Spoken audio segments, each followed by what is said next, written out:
However false it is, the damage has already been done. No, syempre, itong mga kliyente namin, they have a reputation that they have earned and worked for several years. Itong mga allegations of pananakit at pagdedetena, these are defamatory imputations. So, kaya yun, my clients are reserving the right to file criminal case for that. Laman ng balita ngayon ang aktres na si Rian Ramos at ang beauty queens na sina Michelle D at Samantha Panlilio. Nahaharap kasi ang tatlo sa isang reklamo. Complainant ang driver ni Rian. Binugbog daw siya na walang kalaban-laban. Depensa ng mga inaakusahan, dati na raw silang pinagnakawan. Pero ano nga ba ang katotohanan? Magandang gabi, ako po si Pinky Webb. Ako naman, si Willard Cheng. At ako si Corina Sanchez Rojas. Simulan na natin ang agenda. SP Tito Soto, pabor na raw sa charter change. Pag-i-impeach ng mga opisyal, pinahirap daw kasi ng Korte Suprema. Respetuhin na lang, kaalyado ni Soto na si Senador Ping Lacson tanggap ang impeachment ruling ng Supreme Court. Last year pa raw, bagong impeachment complaint pinaghahandaan ni VP Sara. Mangikil pa more, tatlong district engineers ng Pampanga sibak sa pwesto. Forced evacuation, ipatutupad naman sa paligid ng gumuhong dike sa Arayat. Exclusive, Batangas Congressman Leandro Leviste may world tour, biyahe sa halos 20 bansa. Ipinaalam kay House Speaker Bogie D. At from Maserati to TNVS, bilyonaryong si Sam Bersosa, ipinagpalit na nga ba ni Rian Ramos kay Will Dasovich?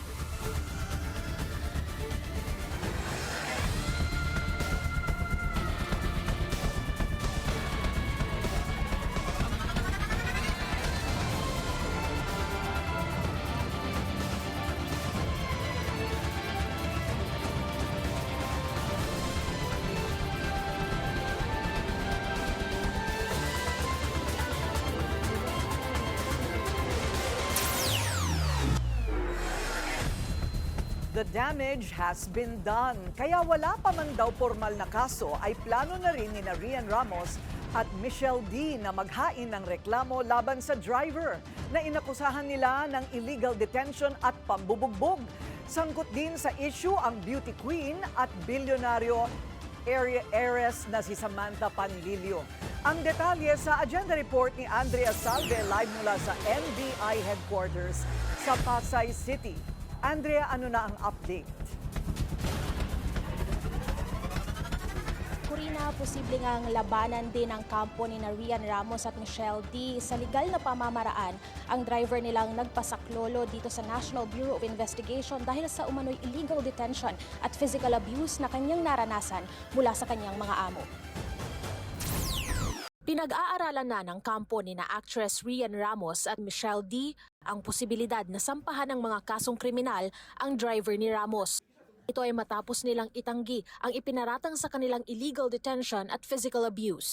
Ayon kay Attorney Maggie Abraham Garduque, nasaktan ng sobra ang kanyang mga kliyente dahil sa natanggap na bashing kasunod ng pagputok ng mga akusasyon kahit wala pa umanong malalimang investigasyon at formal na reklamo. However false it is, the damage has already been done. No, syempre, itong mga kliyente namin, they have a reputation that they have earned and worked for several years. Itong mga allegations of pananakit at pagdedetena, these are defamatory imputations.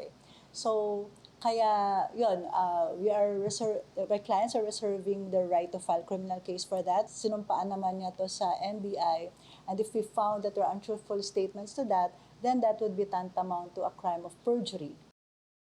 Giit ng kampo ni D, physically impossible ang illegal detention allegation dahil wala raw si D sa Metro Manila noong January 17 kung kailan nagsimula umano ang kanyang sinapit mula sa dalawang personalidad.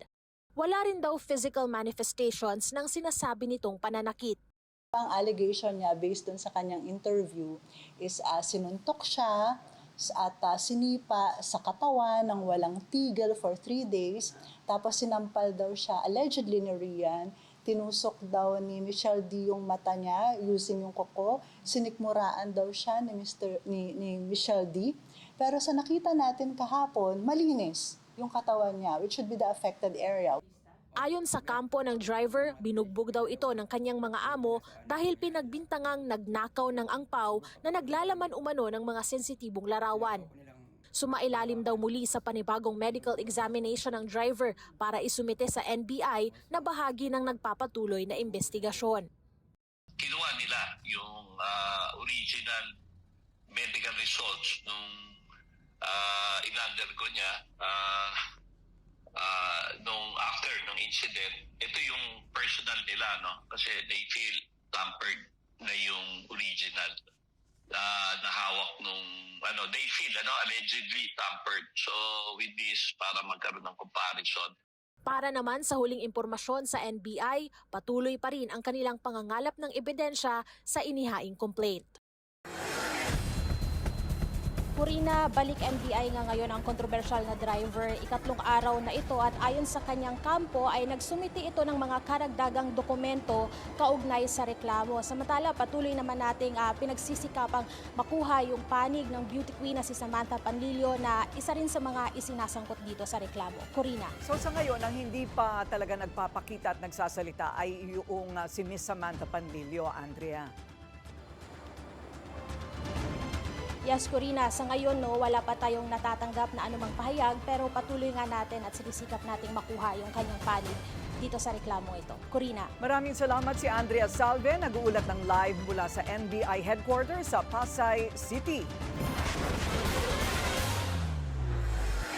Kasabay ng reklamo sa NBI, kontrobersyal na rin ang love life ni Rian Ramos.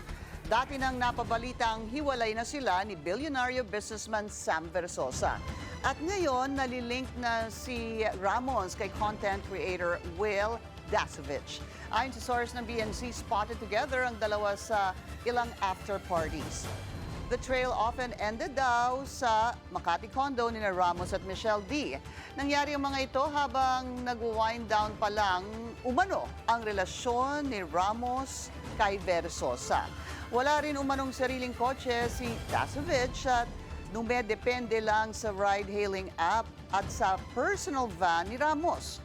Wala pang reaksyon ang mga partido sa mga alegasyon. Makakausap naman natin ngayon si VACC President Boy Evangelista. Magandang gabi po sa inyo, Ginoong Evangelista. Magandang gabi sa iyo, Ma'am Corina. Opo. Sir, just to make heads and tails of the issue, ano po ba talaga ang laman noong angpaw? Regarding yung laman ng ampaw, may according sa wife, isa pa lang ang nakakakita niyan, merong masiselang na materials. No? Hindi siya USB, kundi ang tawag nila film. Kasi last week, lumapit sa akin yan, pinupunta ko sa bahay. Nagkaroon kami ng cross-examination dyan for about 2 hours at direct examinations. No? Then, ang VACC finally na-convince niya that we will take recognition of his case. Kaya ni-refer po namin sa NBI last Wednesday morning. So, ngayon, as we speak now, 3rd day na po ito. So, yung masiselan, according to sa original complaint, shampoo yun na yung phenyl ni Michelle D. Marquez, labang kay Bonifacio Tibayan, qualified theft. But then, sinabi naman nila, inadmit nila, na talaga merong sensitive photographs ang complainant at sinasabi nga na na siyam yun, siyam na photographs. However, when the respondent returned from the ampaw, 1 is missing. So bali out of 9, isa lang talaga ang nawawalang ampaw. Daw. Daw. Oo. Opo. Okay. So kaya Kaya, sorry, go ahead. I was thinking, Ginong Evangelista, sino ba ang nasa mga litrato? Ito po yung mga, is it sexual in nature, yung mga litrato pong ito? At sino po yun? Kasi hindi nga USP ang sinasabi, film parang negative. Pero pag inano mo sa ilaw, medyo malaswa. Hanggang doon lang ang sinabi niya malaswa. Kaya nga madiin po ako, sinabi ko, baka nude photos lang. Nowadays, hindi naman malaswa ang nude photos. Kasi baka it's a form of art, may mga nude painting or, ganon. Okay. So, Okay. So, as it is, nasa na po yung angpaw ngayon? Is it held as evidence or naibalik na po sa mga may-ari? That is the very reason why nagkaroon po ng serious illegal detention nung pagbalik niya, 3 days, no? At on top of that, mayroon pang violation ng anti-torture law, no? Kung saan may tinay siya, no? A tactical investigation together with 2 bodyguards, no? Non-uniform bodyguards, plus na doon si Samantha Palilio at doon sa sinalaysay niya to, no? Rian Ramos and Michelle D. Kung saan pinagubad nga siya, binuhusan siya ng alcohol at pilit na kinukuha yung kamay niya, didiin sa dibdib ni Michelle. Yun ang salaysay na sinabit niya sa NBI, no? Mahaba yun, marami yun, detalye. So, yung NBI is finding complete information sa sa 3 babae, celebrities, mentioned a while ago, dun sa 2 pulis from Makati, uniformed PNP officers na nag-tactical interrogation at may physical rin doon, meron ding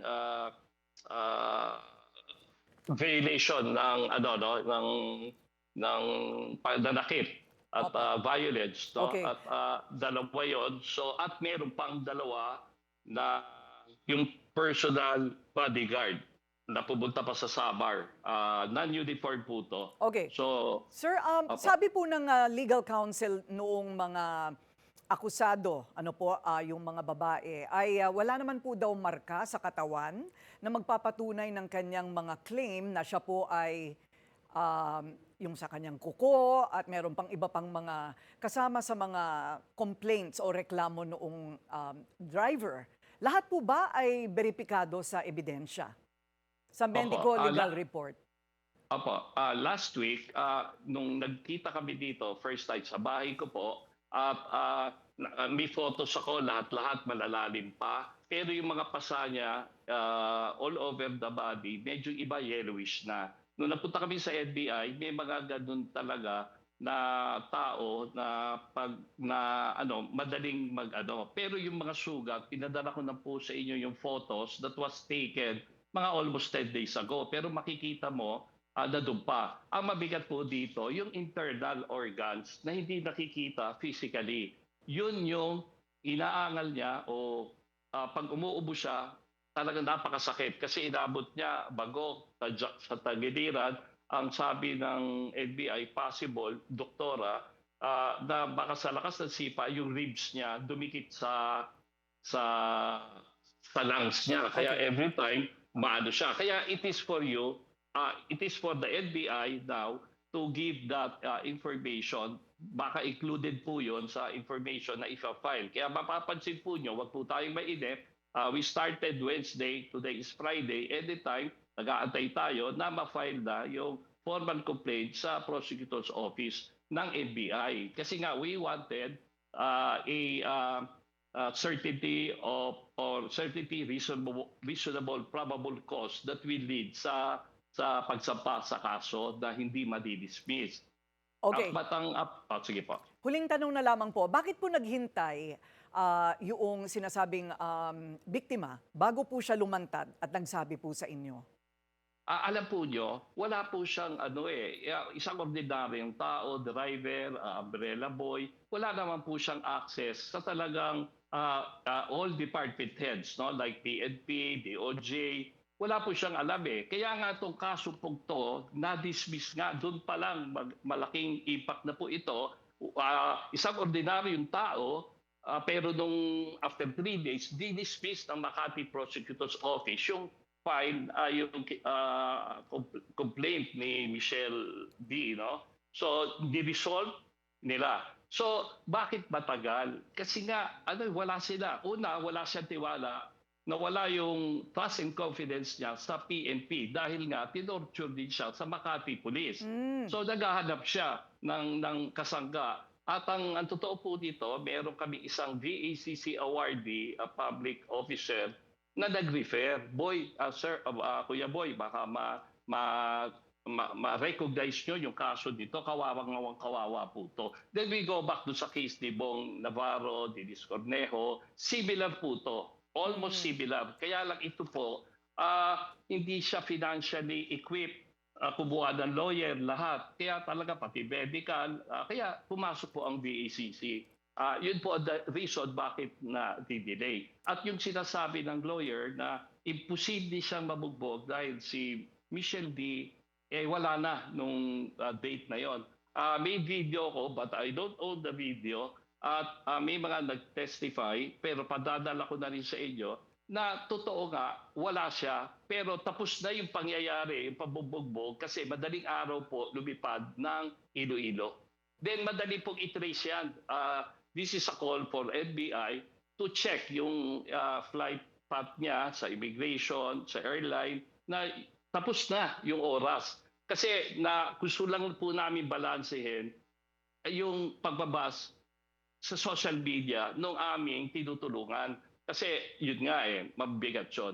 So ganon, NBI, you have to check yung flight number niya o nung oras. Opo.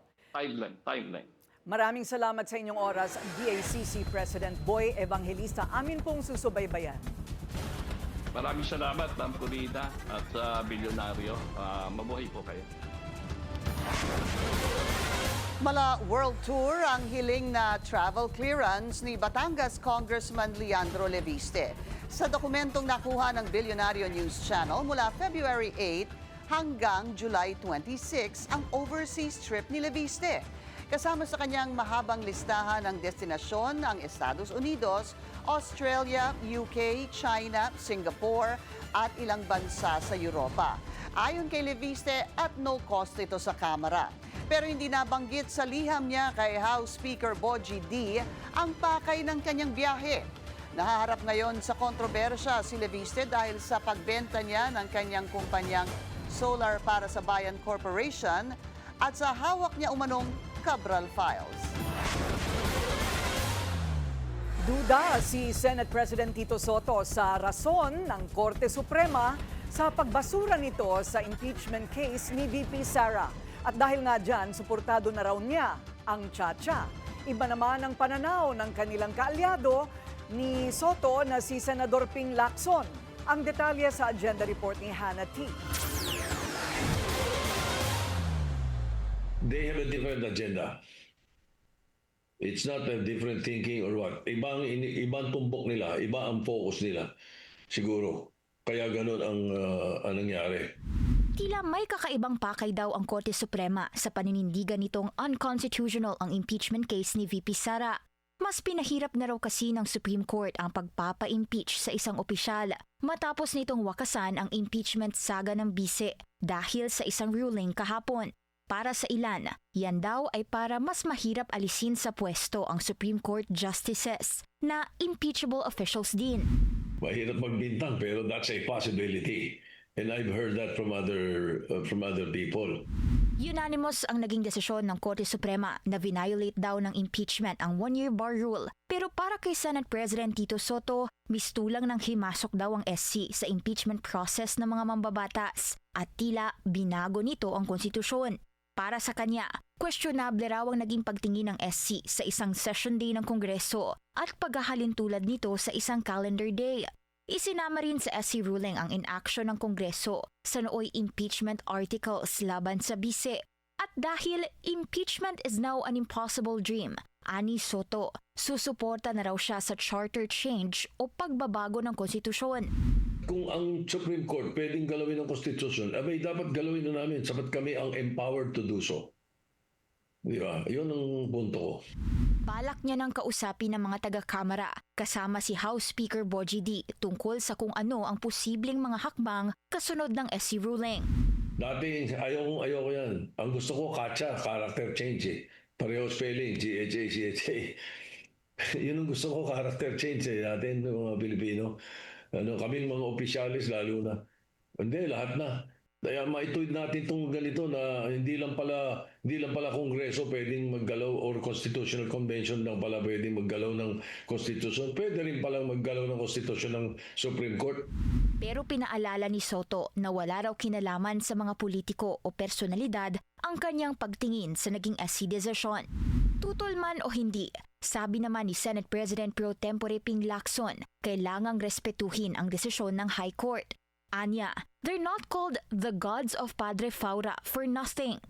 Magiging biggest loser daw ang rule of law kapag sinuway ang desisyon ng Korte Suprema dahil ito ang final arbiter at interpreter ng konstitusyon. Si Lacson ang kaisa-isang nag-abstain sa nooy motion para i-archive ng Senado ang impeachment complaint laban sa bise. Matapos ang nooy desisyon ng SC na unconstitutional ito. Dahil sa pagpapatibay ng SC sa desisyon nito, mananatiling archived ang mga reklamo. Inimpeach ng Kamara si VP Sara noong February 5, 2025 sa mga paratang na misuse of public funds, betrayal of public trust at iba pa. May dalawa ring impeachment articles ngayong nakabinbin sa Kamara laban kay Pangulong Bongbong Marcos. Tanong ni Soto, uusad kaya ito sa Senado o matutulad din ito sa impeachment saga ni VP Sara? Para sa agenda, Hannah T.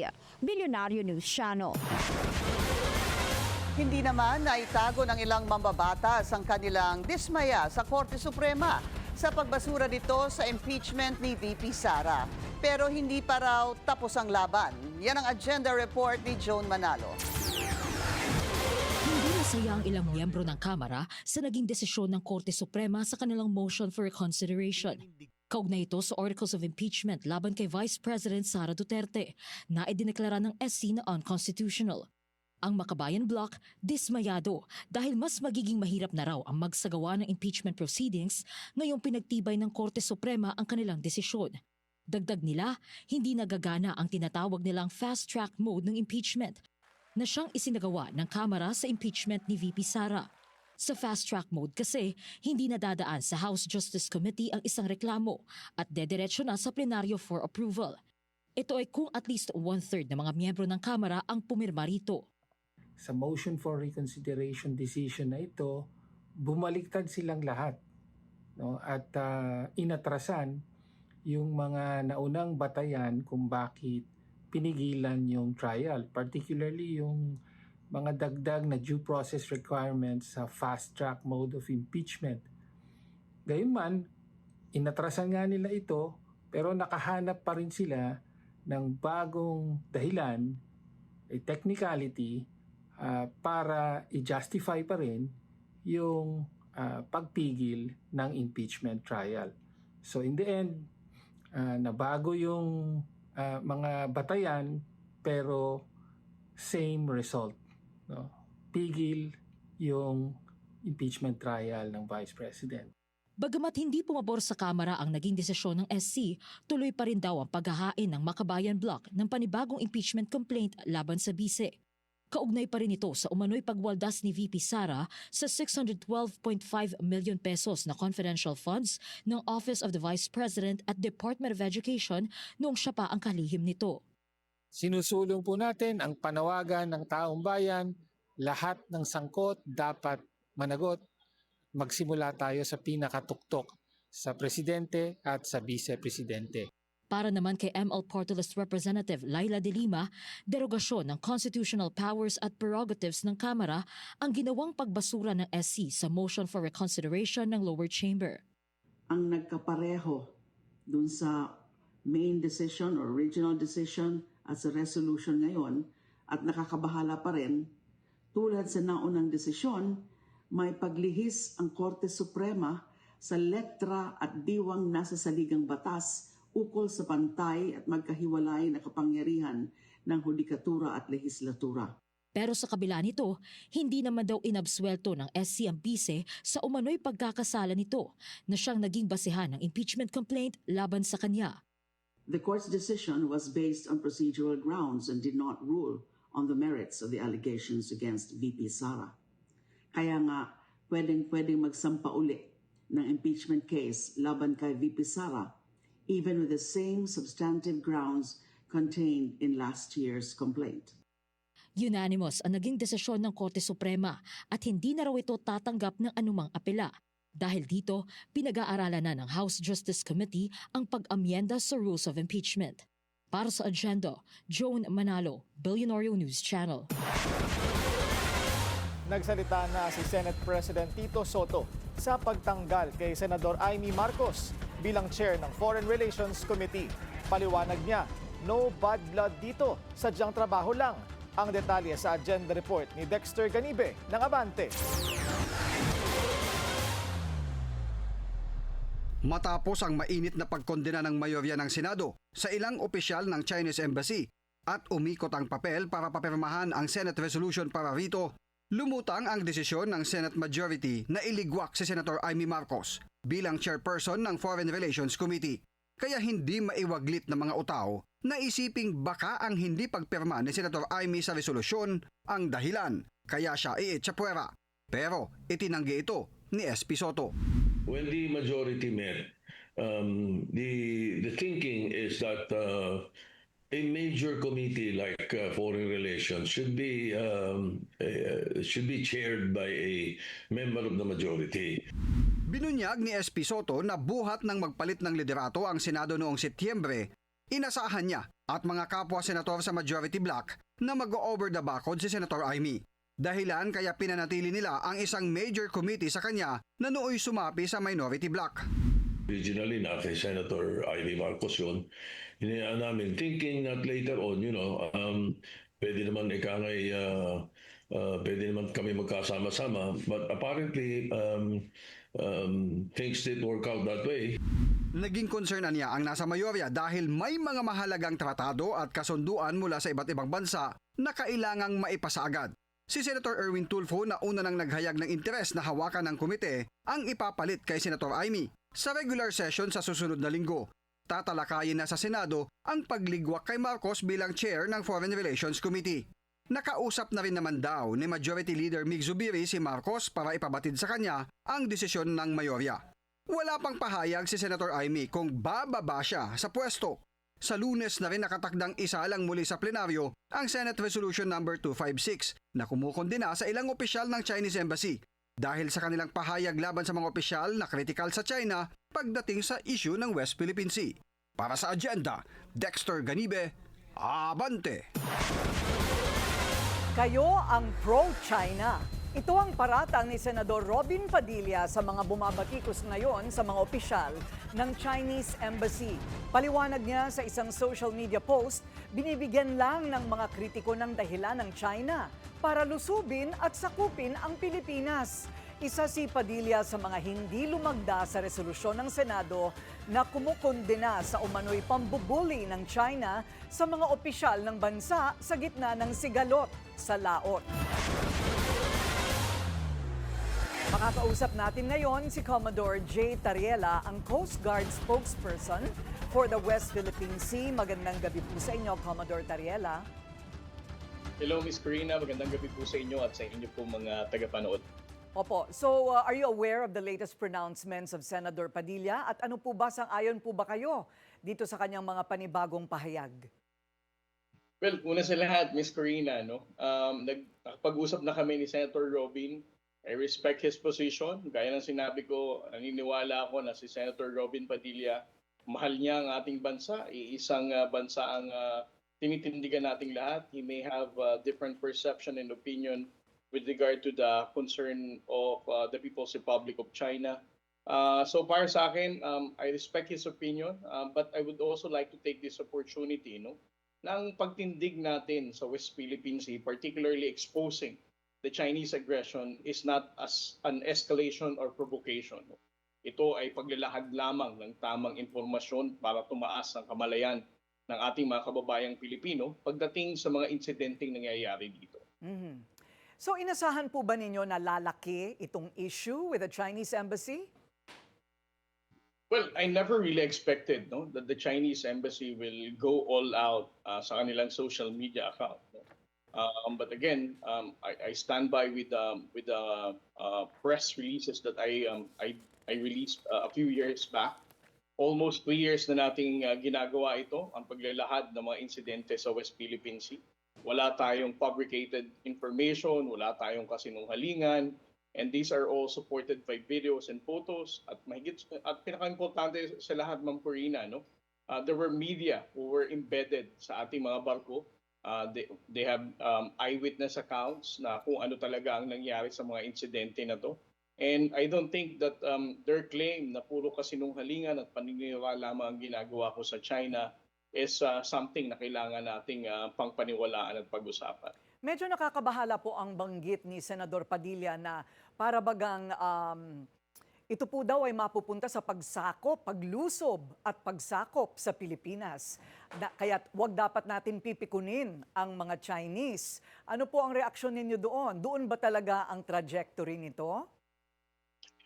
Well, Ma'am Corina, 3 taon na tinitindigan ni Pangulong Bongbong Marcos ang ating karapatan sa West Philippine Sea at hindi naman tayo nag-expect na umabot dyan. Gaya na sinabi ni Pangulong Marcos, naniniwala tayo sa diplomasya. Ito ang ating pangunahing hakbang para maayos ang ating gusot sa bansang China. And again, ulitin ko, we're not provoking anybody. Ang paglalahad ng tamang impormasyon sa publiko ay obligasyon lamang nating lahat para sa maintindihan ng ating mga kababayan kung ano nangyayari dito. And I don't think that this is something that will be interpreted that would eventually result to a kinetic conflict. Mhm. Suportado pa po ba ninyo yung Senate resolution to declare Chinese embassy officials as persona non grata? Sabi kasi ng Malacanang ay last resort na lamang ito dapat. Ma'am Corina, I support the position of Malacanang. The President has already spoken. It is a last resort for us to do ang pagpersona ng grata sa kahit sa sinong opisyal ng embahada, hindi lamang sa China but for all other countries. So I support the decision of President Marcos of not declaring persona non grata ang sinumang miyembro ng Chinese embassy. Maraming salamat po sa inyong oras, Commodore J. Tariela, ang Coast Guard spokesperson for the West Philippine Sea. Maraming salamat. PBBM binalaan ang mga opisyal na mamemeke ng progress report. Susunod yan sa agenda.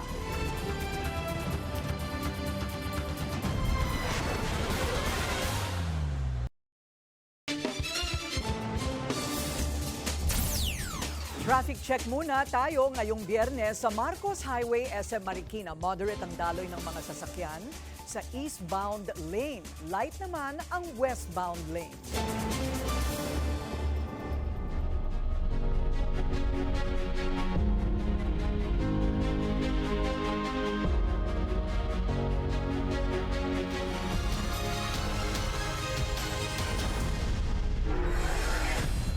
Wala pa ring red notice ang Interpol laban kay Resign Ako Bicol Party List Representative Zaldico.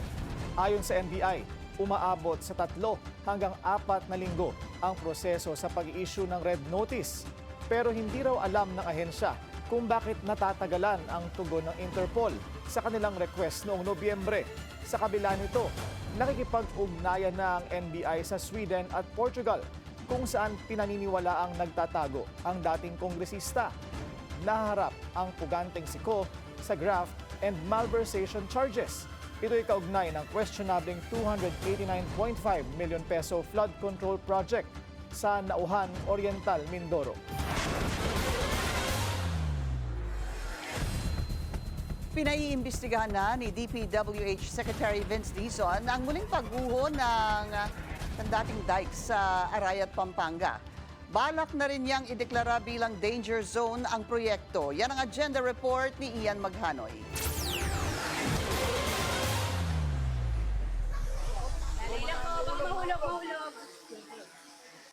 Tanghaling tapat nang dumating si Public Works Chief Vince Dizon dito sa Arayat, Pampanga para inspeksyonin ang muling gumuhong kandating dike. Tumambad sa kalihim ang nakalundong sheet piles, ilang wasak-wasak na kabahayan at napulbos na lupa. Nitong January 23 ay muling nawasak ang flood control project tulad na nangyari noong August 2024. Nandito tayo ngayon sa mismong loob at ilalim ng gumuhong flood control project ng Barangay Kandating dito sa Arayat, Pampanga. Sa kaliwa makikita nyo yung mga sheet pile na mukhang anytime ay maaring bumigay mula sa pagkakawasak. Dito naman sa kabila ay makikita nyo naman yung mga bahay na nawasak mula sa insidente. Deja vu kung ituring yan ng mga residente dahil ito na yung pangalawang ulit na nangyari yung ganitong klase ng eksena mula sa parehong flood control project ng ahensya. So ang hindi natin agam ngayon, ano ba ang cost ng pagguho? Act of God ba? Talaga, kamukha nung sinasabi ng iba? O baka may kagagawan itong tinayo dito ng revetment?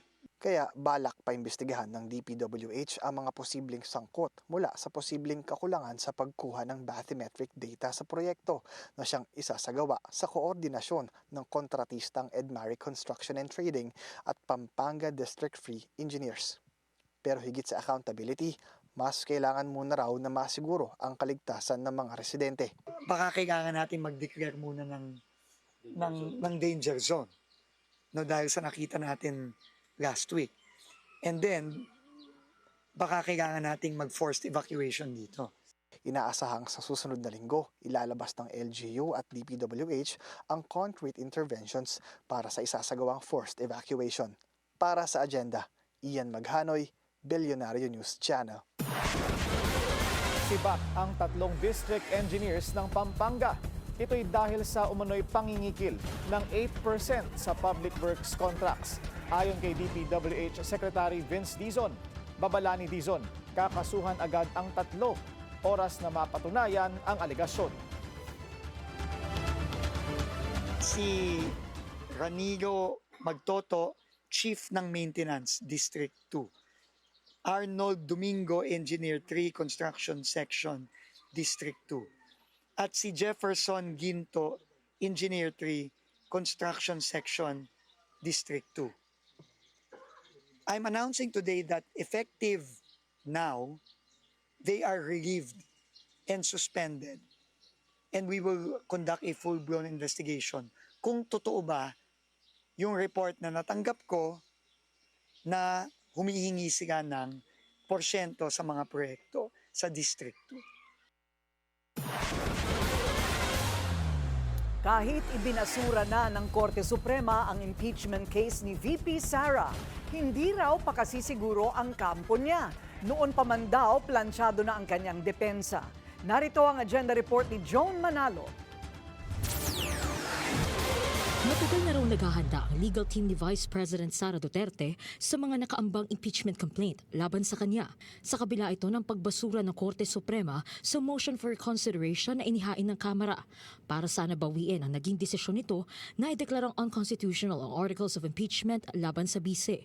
They were hired as early as fourth quarter of 2023, the moment that one of the members of the House of Representatives announced that they will file a case against me.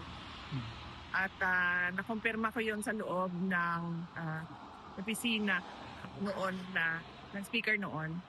Kaya meron na kaagad mga abogado noong panahon na yon. At hanggang ngayon, tutuloy-tuloy pa naman yung mga abogado and legal team, and nung nakaraang taon, bago mag-Christmas break, ay napag-usapan din namin yung paghahanda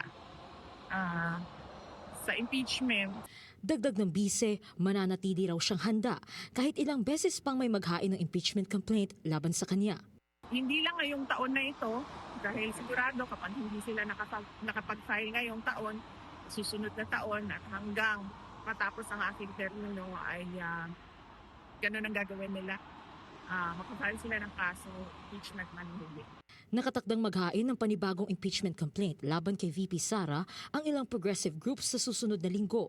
I-endorso naman ito ng Makabayan Bloc na kinabibilangan ni na ACT Teachers Party List Representative Antonio Tinio, Gabriela Party List Representative Sara Elago at Kabataan Party List Representative Rene Co. Hindi na raw binanggit ni VP Sara sa kanyang ama na si former President Rodrigo Duterte ang naging final ruling ng Korte Suprema sa kanyang impeachment. Dahil ayoko na pag-usapan yung impeachment. Mas mabuting pag-usapan na yung mga ibang bagay na mas may relevance sa buhay natin at sa bayan kaysa yung sa impeachment. Kasalukuyan pa rin nasa The Hague ang bise para bisitahin si FPRRD na nakakulong dahil sa kasong Crimes Against Humanity kaugnay ng kanyang madugong war on drugs. Para sa Agenda, Joan Manalo, Billionario News Channel. Dapat ipaalam sa publiko ang tunay na estado ng kalusugan ni PBBM. Yan ang giit ni Health Reform Advocate Dr. Tony Leachon. Sa At the Forefront ng Billionario News Channel, sinabi ni Leachon na nakasaad ito sa konstitusyon. Una nang napaulat na na-ospital ang Pangulo dahil sa diverticulitis. We wish the President all the best, but in terms of constitutional mandate, moral leadership, I think the President should actually disclose that with the attending physician and then rest and then gagaling din siya. Babala ni Leachon, ang kakulangan ng transparency sa kalusugan ng Pangulo ay makakaapekto sa tiwala ng publiko sa palasyo. Marami nag-speculate kung anong sakit. And in that way, hindi nalilinawan. And then the President would try to go to the office kahit hindi pa siya okay. And that may cause problem kasi hindi naman natin alam kung severe diverticulitis, moderate ba siya.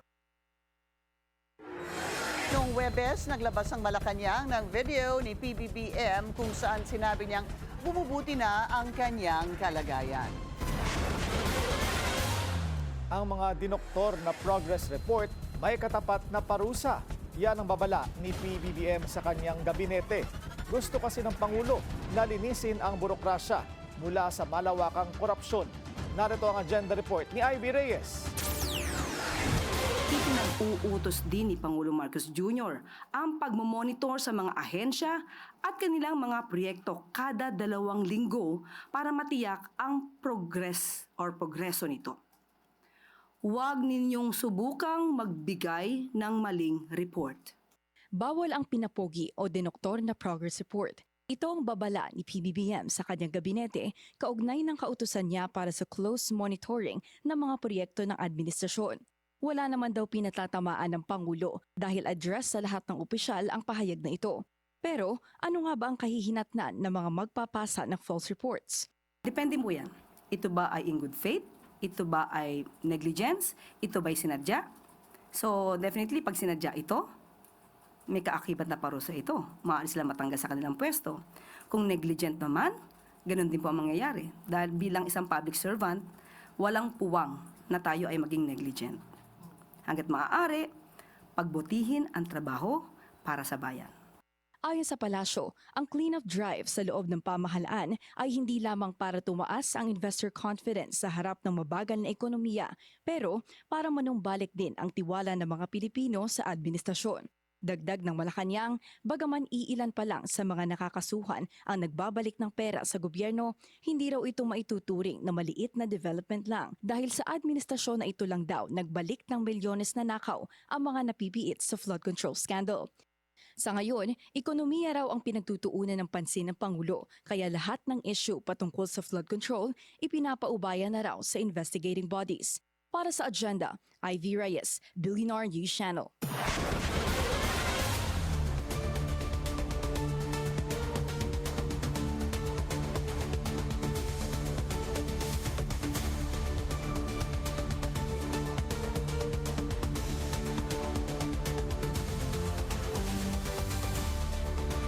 Tila nakukulangan ang ilang malalaking business organization sa reforma sa gobyerno bilang tugon sa economic slump na dulot ng flood control scandal. Giit nila, tingnan ang mga tamang investment at iwasan na ang ingay sa politika. Ang detalye sa Agenda Report ni Paulo Barcelon. Panahon na para muling i-reconsider ng pamahalaan ang Overseas Development Assistance o ODA projects para muling mapalakas ang infrastructure spending. Ayon yan kay PCCI Vice President for Trade Brian Ang. Aniya, kung pakikinggan lamang daw ang sinabi ni DepDev Secretary Arsenio Balisacan na posibleng nakawin ang mga ginagastos ng gobyerno, mas mabuti raw ituon ng atensyon sa ODAs para masigurong hindi basta-basta nababahira ng katiwalian ang spending ng pamahalaan. Nakatutok ang foreign lending agency sa kanilang pera sa bawat progress billing, sa bawat mobilization. Hindi lang the Philippine government, the borrower, is not the sole entity monitoring these funds. You have another foreign entity who is monitoring these funds. So the chances of corruption is far less. Naniniwala si Ang na ito ang paraan para masiguro ring hindi basta-basta nakakapasok ang mga contractor na substandard dahil todo bantay ang foreign lending organizations gaya ng ADB, World Bank at Japan International Cooperation Agency o JICA. Bukod sa ODAs, isa rin daw dapat masusing silipin ng gobyerno ang tamang pagbabayad sa mga lehitimong contractor at ang paggalaw sa mga malalaking proyekto nang hindi na kailangan pang silipin ng mga lider ng mga ahensya ng pamahalaan. Walang gustong pumirma ng payment ng PO or progress billing ng mga contractor. Tumigil ang lahat ng government infrastructure spending and probably all the other spending. If they do not sign, paano gagalaw ang billing mo, di ba? And I have heard, kahit sa 2026, nahihirapan pa rin ngayon yung mga legitimate contractors makakolekta. Kesyo walang DBM Saro, kesyo walang pumipirma. Kung si Federation of Philippine Industries Chair Elizabeth Lee naman ang tatanungin, hindi dapat iasa ang paglago ng ekonomiya sa services sector lamang. Aniya, dapat pabilisin na rin ang infrastructure programs at gawing mas competitive ang export sector. Dahil umabot pa sa halos $7 billion ang exports na ipinadala ng Pilipinas, mas mataas kumpara noong December 2024. Suma total, nagtala ang bansa ng lampas $84 billion worth of exports, ang pinakamalaking export value ayon sa Department of Trade and Industry. Sa Business 360 ng Billionaire News Channel, sinigundahan ng investment banker at Maharlika Investment Corporation Independent Director Stephen Kuunhing ang pahayag ni Lee. Aniya, dapat nang mag-step up ang Pilipinas pagdating sa industrialization at paggamit ng resources nito. What is the closest example to people who in the last decade or so were successful in jump-starting new segments of manufacturing? Broadly, Vietnam. Narrowly, Indonesia. What did Indonesia do? They said, this actually is the model for us. We export a lot of raw mineral products, mining products, nickel, copper, bauxite, iron ore, besides oil. Ayon naman kay Secretary Balisacan, masusing pinag-aaralan ng economic managers ang feedback ng malalaking business organizations dahil dito malalaman kung babaguhin ang economic targets ng bansa na kasalukuyang nasa 5 to 6% ngayong 2026 at 5.5 to 6.5% sa 2027. Para sa Agenda, Paulo Barcelon, Billionaire News Channel. Kendall Jenner at Devin Booker, back together na ba? Susunod yan sa Agenda.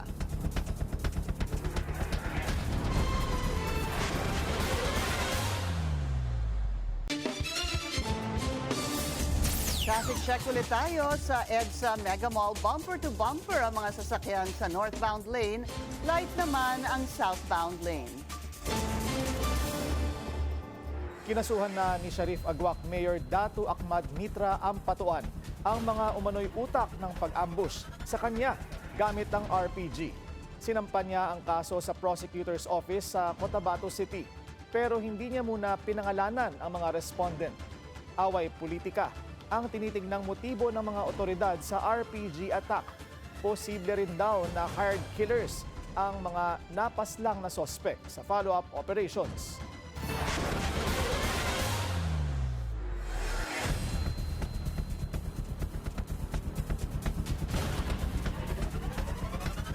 Mariing tinutula ni PBBM ang panawagan na ideklarang persona non grata ang ilang opisyal ng Chinese Embassy. Ayon kay Palace Press Officer Undersecretary Yusek Claire Castro, ayaw ng Pangulo ang gustong mangyari ng ilang senador. No! No ang sagot ng Pangulo. No. Hindi ko na kailangan patapusin pagtungkol sa ganyang issue. So, sabi ng Pangulo, no. Hindi na raw nagbigay ng paliwanag ang Pangulo. Tutol din ang Department of Foreign Affairs. Dapat lang daw itong gawin kapag hindi na gumagana ang diplomatic interventions. Diplomasya pa rin daw ang utos ng Pangulo sa DFA. Sa harap ng umuugong na panibagong cabinet revamp, tinitimbang na raw ngayon ng Malacanang ang kapalaran ni Environment Secretary Rafael Lutilla. Alamin kung bakit sa agenda report ni Ivy Reyes. Nananatiling under review si DENR Secretary Rafael Lutilla dahil 3 beses nang na-bypass ng Commission on Appointments ang appointment nito sa ahensya. Si Lutilla ang pumalit kay Maria Antonia Yulo Loizaga sa unang balasahan ng gabinete noong Mayo ng nakaraang taon. Ang nasabi po ay nagkaroon na po ng pangatlo na pag-bypass sa kanyang appointment. So, tinitingnan po yung records ngayon ng Pangulo at ng PMS at tingnan po natin kung ano po ang magiging update tungkol dito. Umugong ang balitang papalitan na si Lutilla dahil sa umunoy mabagal na usad ng reforma sa ahensya. Ayon sa source ng Politico.com, masyado umanong tahimik ang ahensya na anyay hindi dapat mangyari lalo na pagdating sa usapin ng pagbibigay ng permits at resource governance. Bago maging kalihim ng DENR, 2 magkahiwalay na termino nagsilbi si Lutilla sa Department of Energy, sa kasalukuyang administrasyon at sa termino ni former President Gloria Arroyo. Kung titingnan ang career profile ni Lutilla, walang taon na nabakante sa pwesto ang kalihim dahil bago ang kanyang termino sa DOE, pinangunahan niya rin ang Power Sector Assets and Liabilities Management Corporation, ang nangangasiwa sa privatization ng assets ng bansa. Naging Undersecretary din si Lutilla ng National Economic and Development Authority mula 1996 hanggang 2004. Dati ring direktor ng UP Law Institute of International Legal Studies si Lutilla bago pumasok sa NEDA. Lumutang din ang pangalan ni DENR Undersecretary Juan Miguel Mitch Cuna, ang pinsan ni dating Senate President Miguel Zubiri, bilang posibleng pumalit umano kay Lutilla sa ahensya. Samantala, sinagot na rin ng Malacanang ang kritisismo ng ilang mambabatas na dumarami ang acting secretary sa mga ahensya ng gobyerno gaya ng Department of Budget and Management, Finance, Transportation, Public Works and Highways, Justice, Office of the Executive Secretary, Presidential Communications Office at DENR. Natanong po natin ang Pangulo kanina. Wala na pong rego doon. At ang mga pangalan po ay isusumite sa Commission on Appointments as soon as possible. Gaya ng dati, ang komento pa rin ng palasyo sa mga umuugong na rigodon, kumpiyansa ang Pangulo sa kapasidad ng kanyang gabinete. Para sa agenda, Ivy Reyes, Billionaire News Channel. Pinatitigil na ng EDCOM 2 sa DepEd ang tinatawag na mass promotion ng mga estudyante bilang tugon sa learning crisis ng bansa. Pero para sa mga teacher, mas mabigat na trabaho ang haharapin nila sa pagsusulong ng mga ganitong pagbabago. Ang detalye sa agenda report ni Leanne Bustillos. Maaaring hindi mo na mag-advance sa susunod na grade level ang mga estudyanteng may problema sa pagbabasa at hirap pa rin sa basic math operations. Isa ito sa mga isinusulong ng the Second Congressional Commission on Education o EDCOM 2 sa kanilang final report na pinamagatang Turning Point na inilabas noong Lunes. Ang ulat na ito ay isang 10-year roadmap na naglalayong tugunan ang learning crisis ng bansa. Batay sa pag-aaral ng EDCOM 2 gamit ang DepEd assessment data mula 2023 hanggang 2025, napag-alaman nilang 30.5% lamang na mga grade 3 students ang maituturing na proficient o may sapat na literacy at numeracy skills para sa kanilang grade level. Kaya ang panawagan ng komisyon, end mass promotion.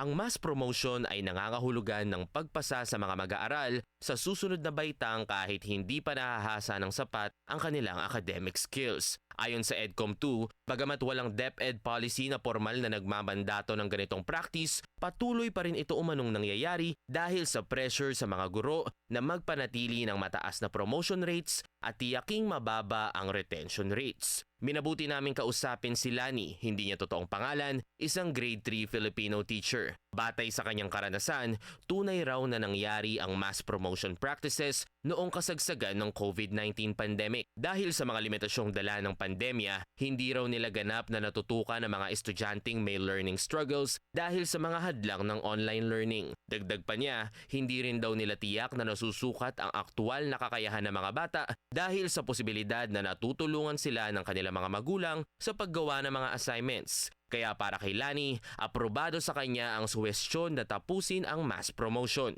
Ngunit ang problema, silang mga guro raw ang sumasalo ng bigat na mga reforma.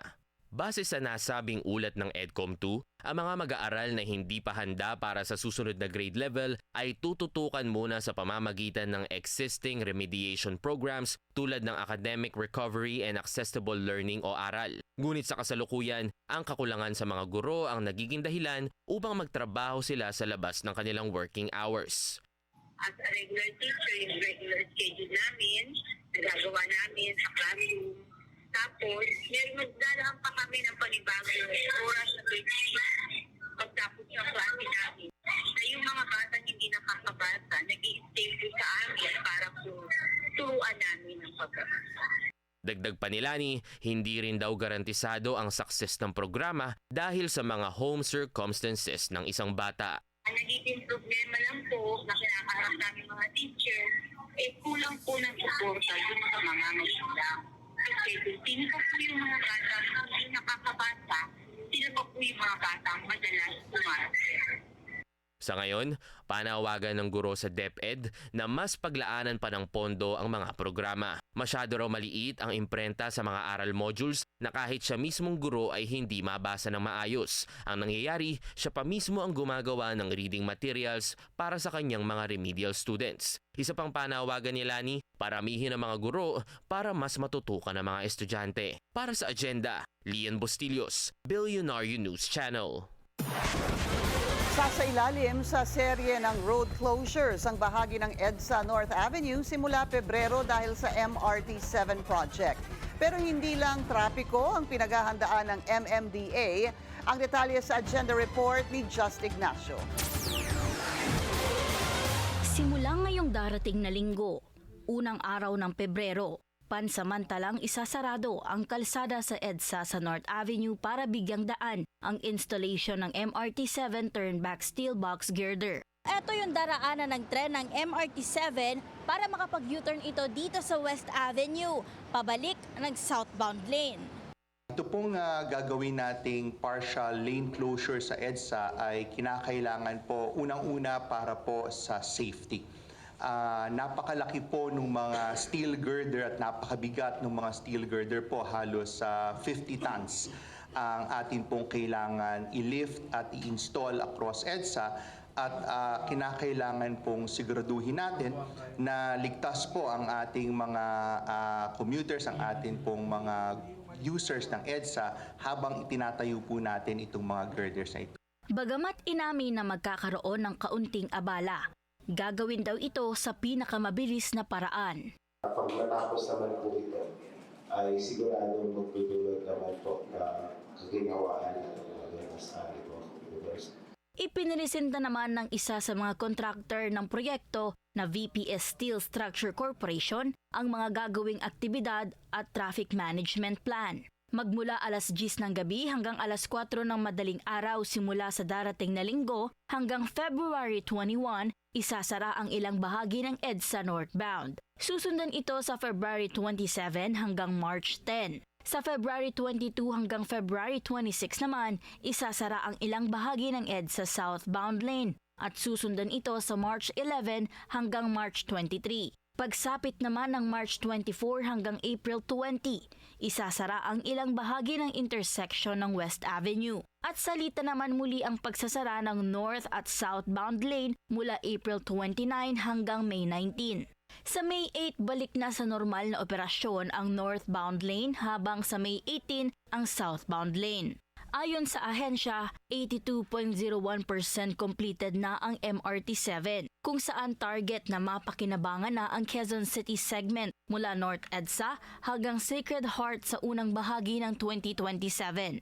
Samantala, lumagda naman ang kasunduan ng MMDA at Globe para sa mas matibay na disaster preparedness at komunikasyon sa Metro Manila hanggang 2027. Ang partnership na ito ay pangunahing paghahanda para sa banta ng The Big One, ang inaasahang malakas na lindol sa rehiyon. Ayon sa Globe, maglalatag ito ng mga emergency communication equipment para matiyak na hindi mapuputol ang serbisyo sa oras ng matinding sakuna. Magtutulungan ang dalawang panig sa ilalim ng Oplan Metro Yakkal Plus upang masiguro ang mabilis na responde at kaligtasan ng publiko. Para sa agenda, Just Ignacio, Billionaire News Channel.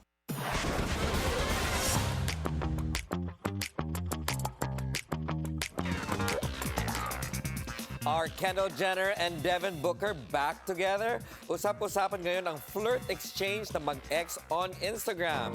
It began when Kendall said in a late-night show that the Patriots could win the Super Bowl.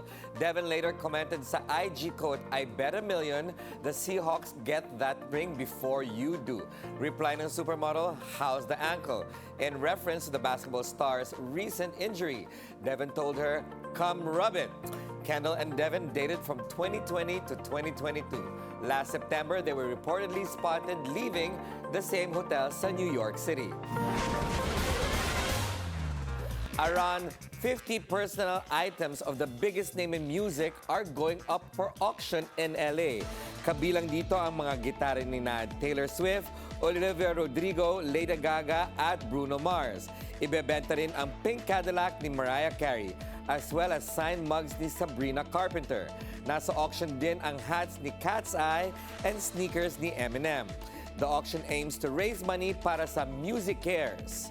Gaganapin ang auction sa important day-to-day work supporting musicians and artists in need. So basically, if they will pay your health bills. If you break your arm, you're a guitar player, well, you can't play guitar, you can't make a living, they will actually pay your bills for you. If you have trouble with addictions, they will send you to rehab. They will help you with support and addiction recovery and counseling services. Gaganapin ang auction sa Grammy's office sa Santa Monica sa February 1st, but bids can be put in through the Julian Auctions website. And speaking of the Grammys, more superstars are set to perform sa music's biggest night. Among them, sina Lady Gaga and Rosé, who will become the first solo K-pop artist na magpe-perform sa Grammys. Tyler, the Creator, will also take the stage, as well as Post Malone, Slash, and Justin Bieber. Una na rin nag-announce na magpe-perform ang Cat's Eye and other nominees for Best New Artist. Gaganapin ang Grammys Awards sa February 1, LA time. Donald Trump at U.S. Cabinet members full force sa black carpet premiere ng Melania. Docu susunod yan sa agenda.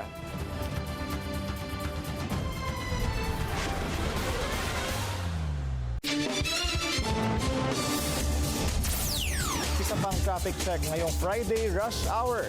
Sa Elliptical Road, moderate to heavy. Ang daloy ng mga sasakyan papasok ng Commonwealth Avenue. Mabilis naman ang kabilang lane. Matapos hagupitin ng kalamidad noong nakaraang taon, Cebu is back in business. Sa ASEAN Tourism Forum, pinatunayan ng lungsod sa foreign ministers na ligtas at hitik pa rin ng kultura ang heritage sites nito. Narito ang agenda report ni Mary Ann Uy. Di lamang pagtitipon at diskusyon sa best practices at tourism strategic plans ng 11 member nations ang laman ng ASEAN Tourism Forum sa Cebu. Maging ang pagkilala sa heritage sites ang sadyang binisita ng foreign at tourism ministers. Sa Cebu City, inihanda ang mga signages para alam ng delegates ang istorya ng bawat cultural at heritage site. Ayon sa Cebu City Tourism Commission, ito ang tamang pagkakataon na sariwain muli ang kasaysayan ng Kristyanismo sa Pilipinas at maibalik ang estado ng turismo sa Cebu matapos masalanta ng kalamidad noong 2025. There is a hesitancy about coming to Cebu because of safety concerns. And so this is timely for us to reassure travelers that Cebu is safe and it's a great destination to come to. Ang Lao delegation na pinangunahan ng Minister of Foreign Affairs Tong Sa Van ay namangha sa dedikasyon ng Tourism Board ng Pilipinas. Dahil tulad ng bansang Lao, pinoprotektahan din nila ang kanilang cultural, natural at historical resources. Tuwang-tuwa naman ang mga candle vendor tuwing may foreign ministers na bumibisita sa Magellan's Cross. Amo sad silang gisayaw, giampo namo nga sila nga sa ilang mga business nga successful sa ilang pag-travel nga safe sad sila. Mora na among giampo nila nga sa tanan nga agban silang pamilya. Mula Magellan's Cross, nag-alay rin ng dasal ang Lao delegation sa Basilica Minore del Santo Niño. Para sa agenda, Mary Ann Uy, Milyonaryo News Channel, Cebu. Ibinida ni DOT Secretary Cristina Frasco ang turismo ng bansa sa ginanap na ASEAN Tourism Forum. Nagbabalik si Mary Ann Uy para sa detalye live mula sa Cebu City. Mary Ann, ano na ang update dyan? Pinky, magandang gabi. Ngayong gabi na ang closing ceremony na ASEAN Tourism Forum. Kaya ang mga delegado mula sa Travel Expo sa Mactan ay narito ngayon sa New Star sa Cebu City. Bago ang formal na pagsasara ng ASEAN Tourism Forum dito sa Cebu City, ipinahagi muna ni Tourism Secretary Cristina Frasco sa Tourism Ministers Meeting na base sa 2025 World Travel and Tourism Council, ang Pilipinas sa nangunguna in terms of GDP at $91.8 billion. Pinakamataas daw ito at nalagpasan na ang ibang ASEAN member states gaya ng Indonesia, Thailand at Singapore. Ibig sabihin nito, malaking bahagi ng kita ng Pilipinas ay galing sa turismo. Kabilang din ang Pilipinas sa mga nangunguna sa ASEAN sa paglikha ng hanapbuhay mula sa turismo. 11.22 million jobs daw sa buong bansa ang sinusuportahan ng sektor ng turismo. Katumbas ito ng 23% ng kabuuang trabaho sa bansa. Isa sa pinakamataas na porsyento sa rehiyon at nahihigitan ang Cambodia. Sa kabuuang bilang, ang Pilipinas ang may ikalawang pinakamalaking bilang na manggagawa sa turismo sa ASEAN, kasunod lamang ng Indonesia. Sa closing ceremony ngayong gabi, matapos ang dinner at presentation ng mga Philippine talents, ito turn over na ng Pilipinas ang hosting ng ATF sa bansang Singapore. Pinky? Maraming salamat sa iyo, Mary Ann Uy. Nag-uulat ang live mula sa Cebu City.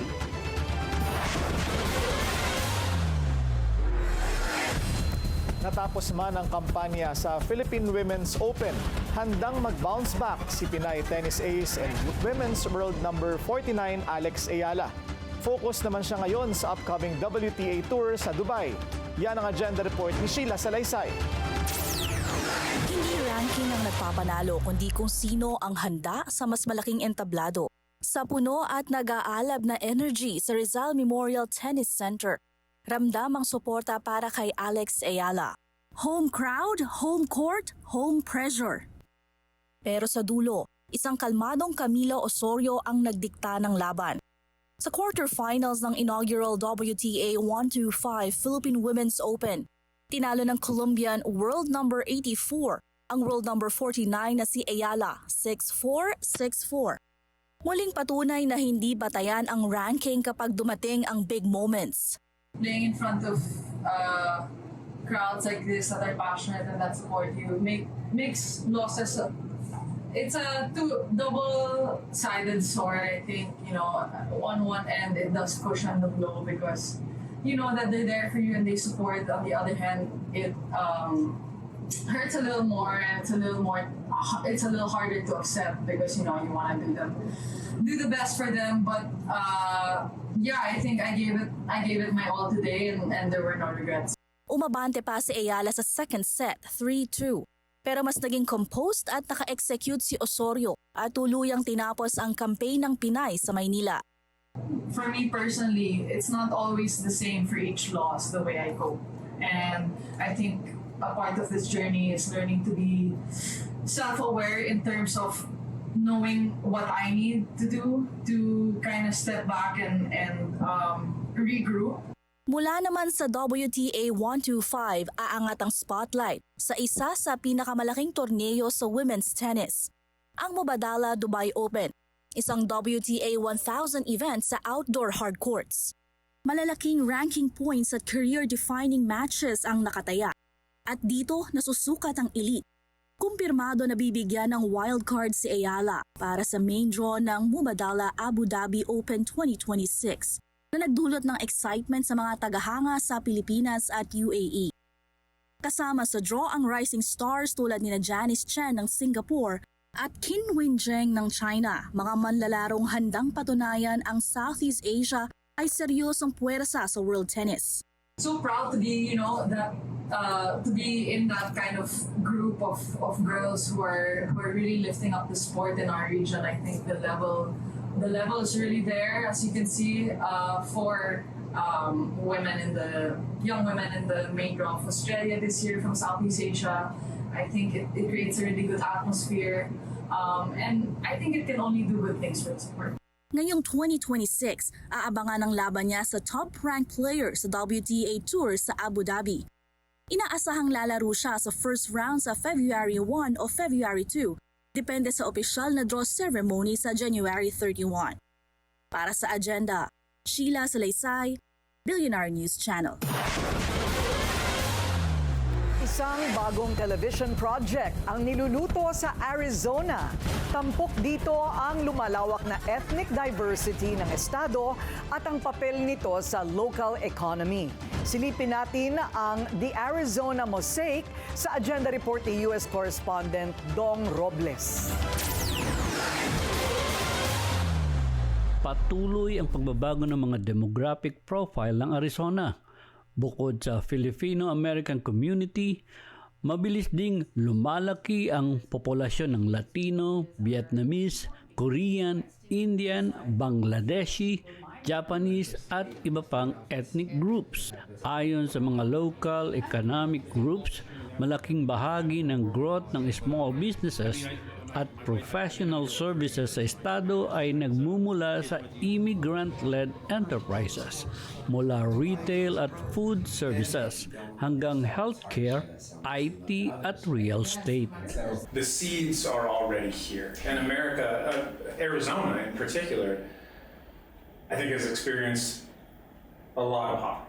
Sa ganitong konteksto, pumapasok ang The Arizona Mosaic, isang media project na kasalukuyang nasa pilot phase at layong idokumento kung paano nagiging bahagi ng economic at social framework ng Arizona ang iba't ibang komunidad. Sa pilot recording na isinagawa sa Bean Chain Coffee sa Mesa, tinipon ng ilang community leaders at professionals para talakayin ang karanasan nila sa negosyo, workforce participation, at community engagement. Being the first Panay elected in Arizona is an honor. And being able to share my culture, my history, is also a great, tremendous responsibility and honor, both for my family, my community. In Arizona, you have great people like Tommy Ranger sitting in the room. Tommy Ranger is doing this amazing event called the Pickleball event. We're going to be doing a Dink and Dine. It's going to be in Mesa, right behind Big Bass Pro Shop off at 202. And I have to promote it because it's going to be like a giant telethon.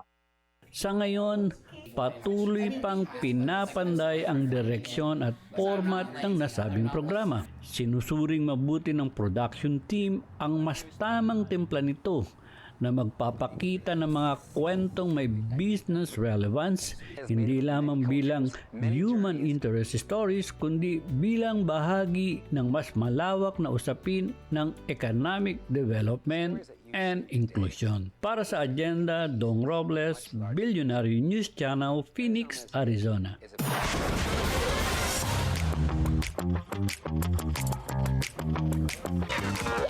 All-out support ni U.S. President Donald Trump sa premiere ng documentary about his wife, Melania. Bukod kay Trump, dumali rin sa event sa Kennedy Center si House Speaker Mike Johnson and cabinet members. The film chronicles the First Lady's return to public office and looks at the 20 days leading up to her husband's inauguration last year. Trump describes the docu as very glamorous. I want to show the people what it takes to go from private citizen to being a first lady again. They will see me, all of the tasks that I need to do, from preparing to inauguration, running my business, family, and philanthropy, establishing East Wing. I think it's going to be, I think it's a very important movie. I think it's really going to be very important. It shows life in the White House. It's a big deal, actually.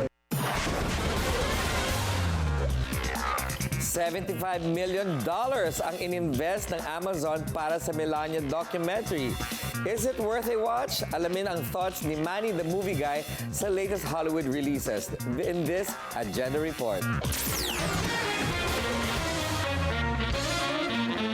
I'm going to be frank with you.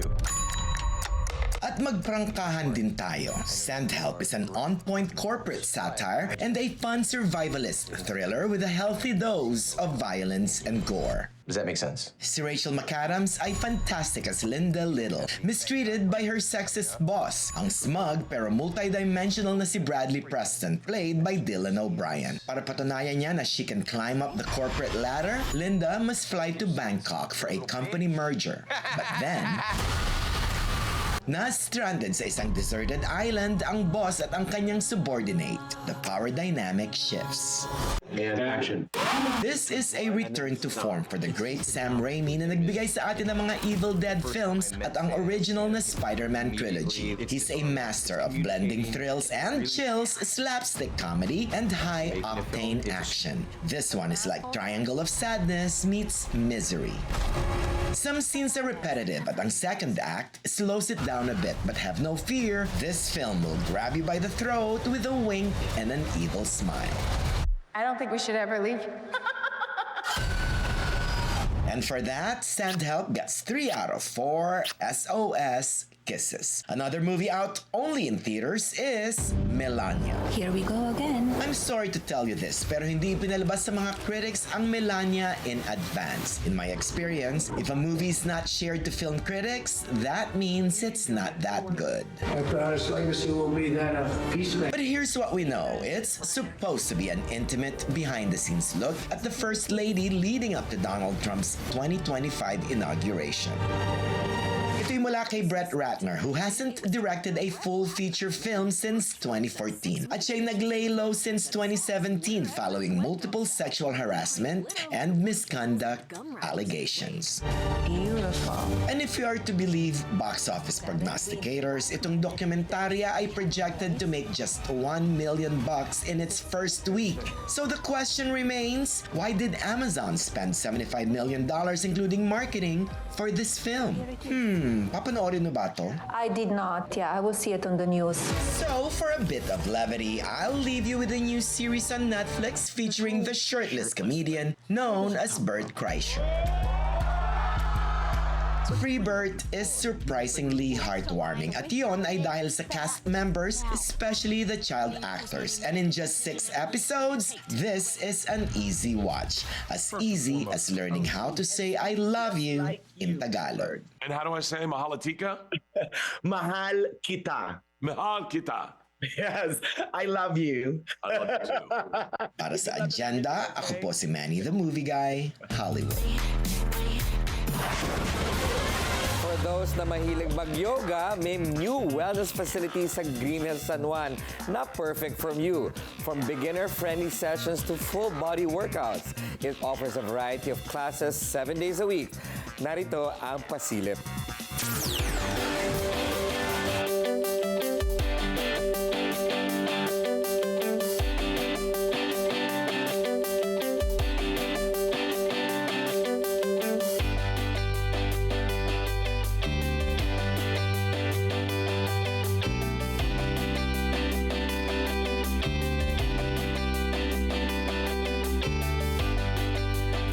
So as you all know, I've been on a diet. I'm trying to bring back Ferdy Sexy version 2026.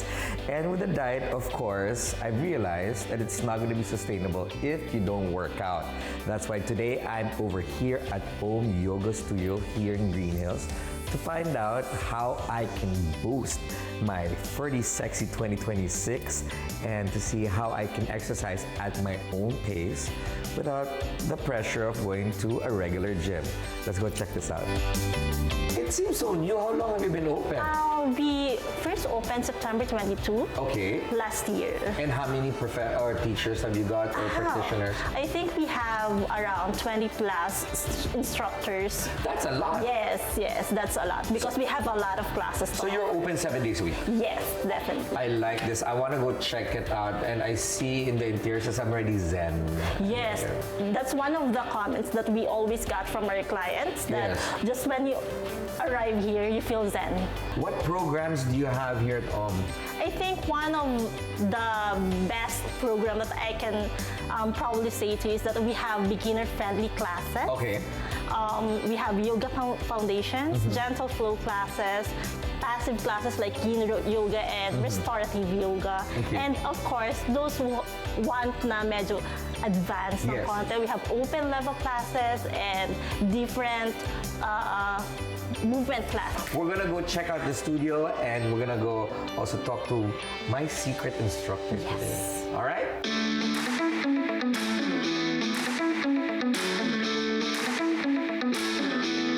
Thank you so much, Teacher Kim and Teacher Pia, for joining me. And that is it for me here at Om Yoga Studios here in Green Hills, specifically on Connecticut Street. If you are feeling like you are intimidated by yoga lessons or even body sculpting lessons, this is the place for you because they start you out at your own level. It's nothing to be scared of, just, of course, Ferdy Sexiness 2026. And for your sexiness for 2026, it's all about Om Yoga. And that is it from my end. I'm Ferdy Salvador. Back to you, Karina, Pinky, and Willard. Sabihin mo ulit ang pangalan mo. Ferdy Salvador. Salvador. Bakit pag si Philip Salvador? Pagka si Maha Salvador. Pag si Ferdy Salvador. Salvador. Okay, we get it. And because you're 19 pounds lighter now, you deserve Salvador. Yes. Ayan. You earned the right. Parang brand, no? Parang brand. To be pronounced Salvador. Parang Salvatore Ferragamo. Okay, paano nga ba magpapayat? Paano pumayat si Ferdy? Dahil daw sa... Yoga daw eh. Yoga. Ayun. Yoga. What works for you, Pinks? Me? Well, they say you really have to try to walk 30 minutes a day, even with the treadmill. Pero pag age na natin, in our 40s, you really have to strength train. Pero I'm so far from that. Pero yun ang mga importante for us 40-year-old women is to walk and to strength train. Correct. Because they say that the legs are the second heart. Ganun ba? Oo, it's very important, anti-aging, that you have to walk and strengthen your legs and your thighs. Kaya squatting is very recommended. Ay, okay. Oo, tama. Kasi Mahilig pag ako hindi ka dun. na pwedeng maglakad, pag mahina ka na, hindi ka na pwedeng mag-travel. Hindi ka na pwedeng mamasyal, umakyat ng hagdanan. Talaga? Oo, di ba? Elevator ka na niyan. Elevator ka na lang at wheelchair. Si BBM may tip, pampapayat. Ano sabi? 3 to 5 days magsabaw. Oo nga daw. Oo nga daw, no? Why not? Oo, pwede din naman yun. Di ba meron naman gano'n? Soup liquid diet? Liquid diet, yes. Pero bawas ang asin. At saka bawal ang asukal sa soup. Arnibal po ang tawag doon. Hindi pwede instant soup. Yung mga powder. Hindi pwede yun. Right. MSG. Ako, basta walang carbs and sugar, ayan. Hindi ka naman masyado kumain. Madami ka lang mag-order. Marami lang, alam mo yun. Pero hindi siya masyadong makain. Patikim-tikim Ako yung lang matakaw. Basta may chicharon. Oy, matangkad ka naman, Pinky. Pag may chicharon, makatanggi Solve ka na ba? tayo pag may chicharon. Parang ngayon, Biyernes po. Happy May chicharon na Friday! naghihintay. Happy Friday! We hope you have a restful weekend and a good one. Yan po ang ating agenda ngayong gabi. Ako po si Pinky Webb. Ako naman si Willard Cheng. Para sa mga karagdagang balita, bisitahin ang aming official website, bnc.ph. At ako si Corina Sanchez Rojas. Sa bawat issue may anggulo at ang balita may agenda.